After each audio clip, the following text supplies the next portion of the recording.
निर्माते अतुल तापकीर आत्महत्या प्रकरणी तापकीरांच्या पत्नीसह चौघांवर गुन्हा दाखल करण्यात आलेला आहे। तापकीरांच्या पत्नीसह चौघांवर गुन्हा दाखल करण्यात आलेला आहे। आत्महत्येला प्रवृत्त केल्याचा गुन्हा दाखल करण्यात आला आहे। याविषयी आपण अधिक माहिती घेऊया। आमचे प्रतिनिधी अरुण मेहत्रे सध्या आपल्या सोबत आहेत। अरुण, बायकोच्या जाचाला कंटाळून त्यांनी आत्महत्या केली असावी असा संशय व्यक्त केल्यानंतर आता गुन्हा दाखल झालेला आहे, काय अपडेट्स आहेत? अमोल, अतुल यांचे वडील जे आहेत त्यांनी कालच पुण्यात डेक्कन पोलीस स्टेशनमध्ये तक्रार केली होती। त्यांचा जबाब देखील नोंदवण्यात आला होता आणि त्यांची मागणी अशी होती की अतुलच्या पत्नी आणि इतर तिचे जे काही नातेवाईक आहेत त्यांच्यावरती या प्रकरणामध्ये गुन्हा दाखल करावा।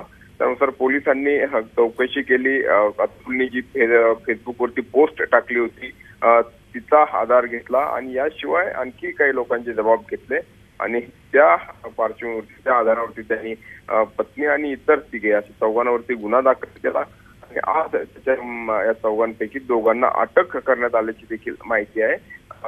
जे म्हणजे प्रियांकाचे मानलेले भाऊ म्हणून सांगितले जात होते त्या दोघांवरती त्यांनी अतुलला मारहाण केल्याचा आरोप अतुलच्या वडिलांनी केला होता। त्याचप्रमाणे फेसबुकवरती देखील त्यांनी तशा पद्धतीचा उल्लेख केला होता। तर त्या दोघांना अटक केल्याची माहिती देखील मिळते। धन्यवाद अरुण या सविस्तर माहितीबद्दल। झी 24 तास रहा एक पाऊल पुढे।